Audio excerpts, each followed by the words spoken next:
This is Teddy, aka Ted Bear. I say he's just my Ted Bear. He's a good boy. He is just a puppy, and he is a Yorkie Maltese poodle mix. His mom is Bailey the Maltipoo, and his dad is Sam the Yorkie. I think his name is Sam. I can't remember. But he has this super fine undercoat that gets matted super, super easy. And Mom and Dad have been brushing him and brushing him and brushing him, but he really hates having his legs and his face brushed. He is like a big, like, he thinks that he's like super threatening, and so he like shows his teeth and makes you think he's gonna like attack you, but really he just has like that dog smile thing going on.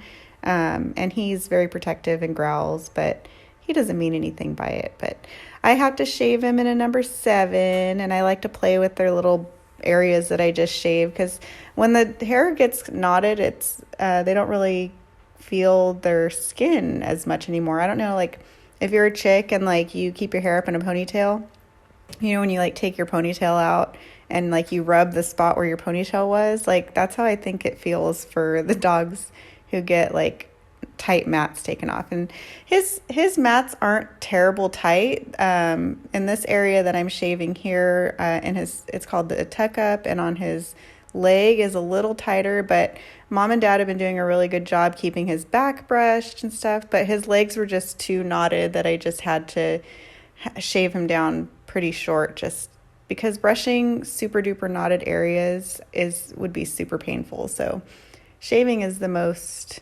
humane and least painful way to just start over, and we'll find a length eventually that works well with him. So I'm still using my 7 here, and I'm starting to struggle with getting through the area.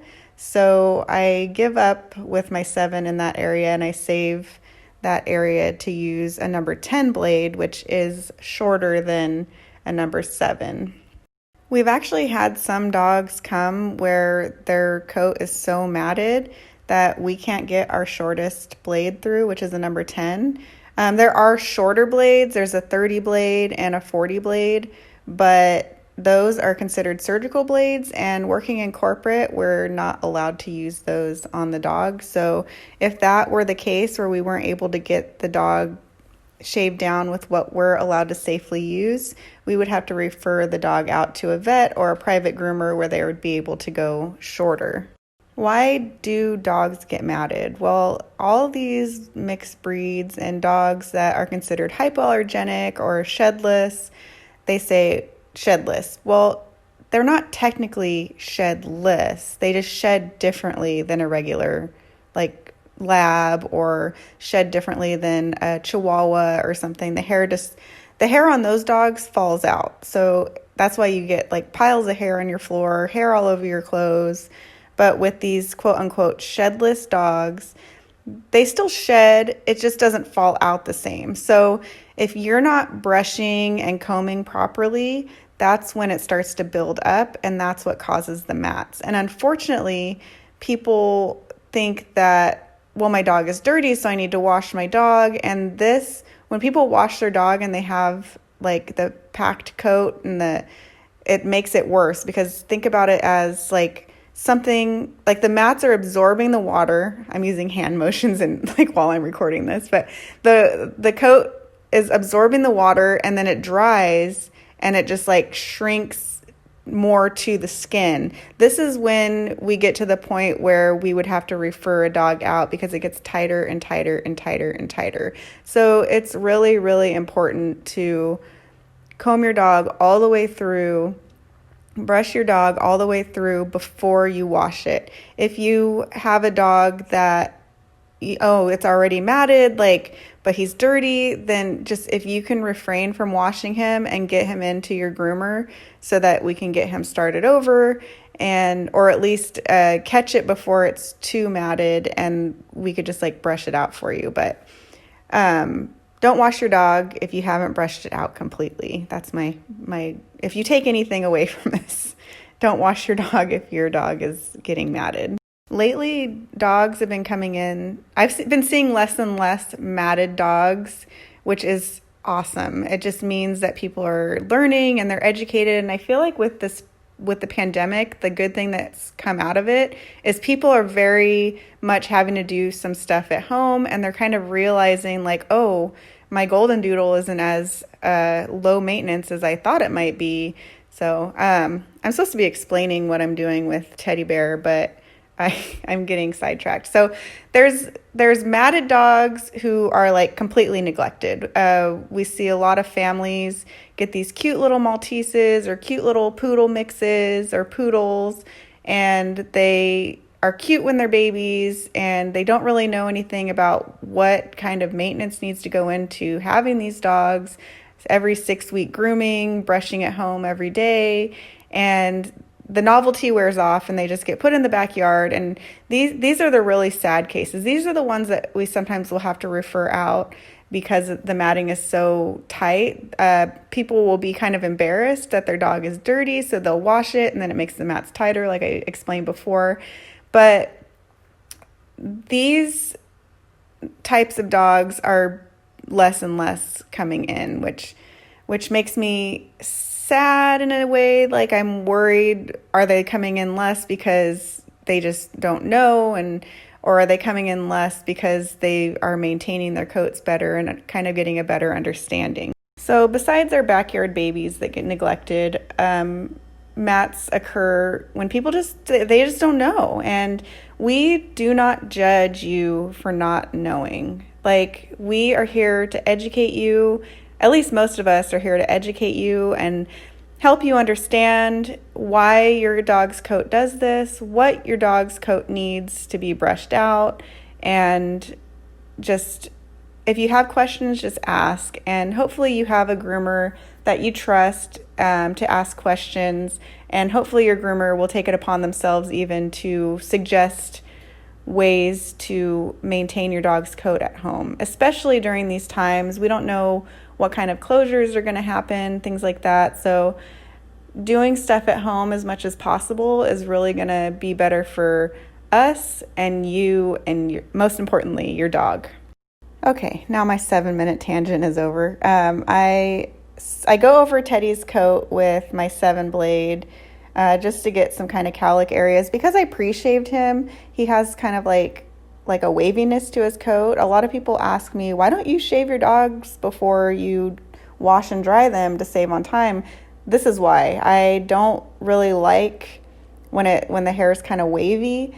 When I wash and blow dry a full-length coat, the finish is like so much better because I can blow the coat straight and it's nice and smooth and doesn't have like all these little wavies. He's getting a little extra love break here because he's being such a good boy. And you probably noticed earlier that he was kind of showing his teeth. He's a smiler, and he likes to, like, when dogs bare their teeth, it doesn't necessarily mean that they're angry or mad or aggressive. I'm sure a lot of you have seen, there's a video on TikTok of this Rottweiler who's just like, with his teeth bared. I mean, I'd be a little nervous, but I don't know that dog. Like, he seems a little like I would be scared to do it. But I know Teddy, and I've learned his personality, and he just has this thing that he does where he just bares his teeth. Like, there he goes. He says, please stop that, the brushing. I don't like it. I do not like it. So he's not being aggressive. He's just like, that's just how he expresses himself. And I always say, like, dogs like this are misunderstood. Like, dogs who bare their teeth or make growling noises when they're like, they shouldn't be growling.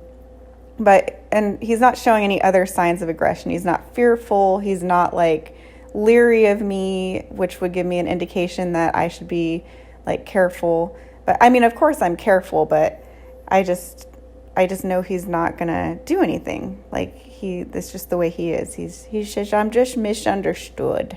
So grooming his face, I always try with puppies to kind of get in front of their eyes with the clipper to see how they are. I utilize the loop to kind of move him around the way I need to, but he doesn't really like it very much, so I just deal with what he lets me do, and then I go back to it later. But Here I'm just trimming some stray hairs off of his feet, and he's very interested in what I'm doing with the scissors. And I like to trim any hairs that I can see, and then when I get all the hairs that I can see, I use my fingers to get in between his toes to get any extra hairs out. And feet are like so hard to get right. I have to make a conscious effort to like pull the hairs up. He says, "What are you doing to my toe hair?"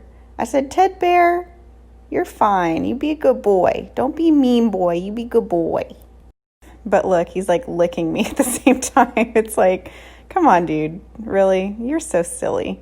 But as far as feet are concerned, I have to make a conscious effort to back brush and make sure that I go over it and over it and over it and over it. Even at the end of the groom, I go over the feet again, just because like I always miss like these little tiny hairs.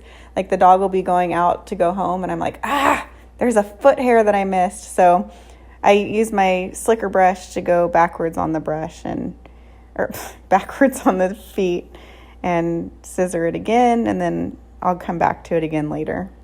Now it's time to stop for a little love break. I love giving love breaks, and I'm sorry, like we're not allowed to do it at work, but I mean, people love it. Like the dogs love it, and I just want the dogs to have a nice time when they come. And I always take little breaks so that they know that, you know, this isn't a bad time. We're having a good time. You get some love. So I'm just shaving all the areas around his neck with my 7 to prepare for his head. And he says, "I don't like that either."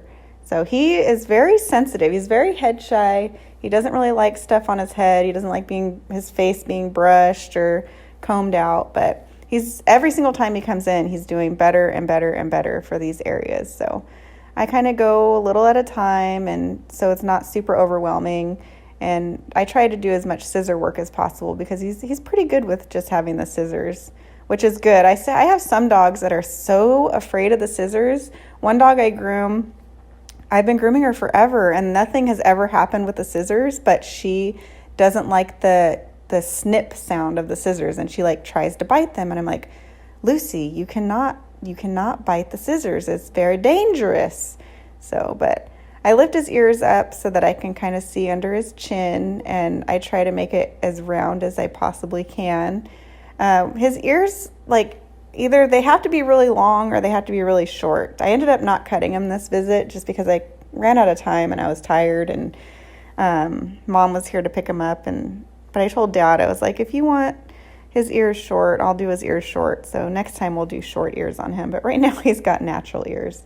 And then I go over the front of his eyes with my thinning shears to get the spots that I missed with my clippers.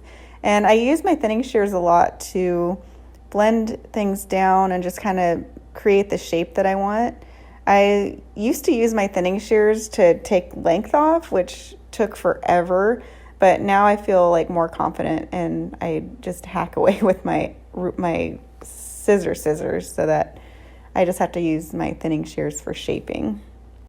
But he does really well for this. He's not really sure like if he likes it or not, but he's definitely come to terms with the fact that it needs to be done. And he moves around a little bit, but I find that moving around the dog makes a big difference. Instead of trying to get them to like face a certain way or something, I'll just move around them. But he says, "I'm just gonna look this way." Look at his little teeth. I love that little black strip on his lip. Like, I don't have any dogs that have that little black strip besides him. It's just such a unique marking on his face. He says, "I'm doing the front of the eyes again." Whatever. So I like to pull the hair out of the mouth and pull it forward so that I can get more of a round shape that way too. Ooh, angle change. So what are we going to do? What are we doing, Ted Bear? Shush. I'm just standing here. Maybe I just forgot to edit this part out of the video. Oh, look, earth bath. I love earth bath stuff. And now he's done. Good boy, Ted Bear.